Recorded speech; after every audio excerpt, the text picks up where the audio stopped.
ரொம்ப கடினமா உழைக்கிறேன் ஆனா ரிசல்ட் வர மாட்டேது. சாமி அவன் தப்பு பண்றான், அவன் நல்லா இருக்கான், நான் நேர்மையா இருக்கேன் ஆனா எனக்கு எதுவுமே நடக்க மாட்டேது.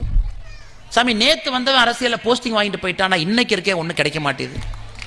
அவன் பாருங்க தப்பா பண்றான், எம்எல்ஏ எம்பியா இருக்கிறான், நான் நல்லவனா இருக்கிறேன், ஒண்ணுமே இல்லை. ஸோ இங்க இருக்கக்கூடிய எல்லோருக்கும் இது ஏதோ ஒரு சிந்தனை மனசுல இருக்கும். எதையும் ஒட்டாம கொண்டு வரும் பொழுது வாழ்க்கையினுடைய வெற்றி அங்கே ஆரம்பிக்கிறது. இதுதான் திலக் அவர்கள் கீதையின் ரகசியத்துல சொல்றாங்க. எது செஞ்சாலும் ஒட்டாம செய்யுங்க, எதிர்பார்க்காதீங்க.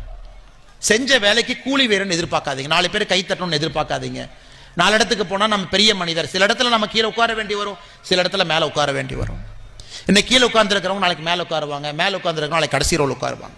இப்ப மேல உட்கார்ந்துருக்கிறவங்க ஐயோ இத்தனை பேருக்கு முன்னாடி நம்ம மேல உட்கார்ந்துருக்கிறோம், சூப்பர், நாம தான் நடுநயமா இருக்கோம் அப்படின்னா அவர்கள் கீழே உட்கார்றதுக்கு தயாராயிட்டாங்கன்னு அர்த்தம்.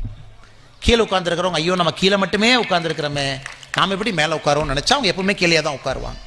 ஸோ கீழே அமர்ந்திருந்தாலும் கூட இன்னைக்கு இந்த பொறுப்பு நான் இங்கே அமர்ந்திருக்கின்றேன், எங்க இருக்கிறேன்னு முக்கியம் இல்லை, என் வேலை இன்னைக்கு என்ன அதை நான் செய்யணும். ஏன்னா உங்களுடைய கொள்கையில வைராகியத்துல நல்ல நாள்லையும் கெட்ட நாள்லையும் ஒரே மாதிரி தான் நீங்க வாழ்ந்தீங்க.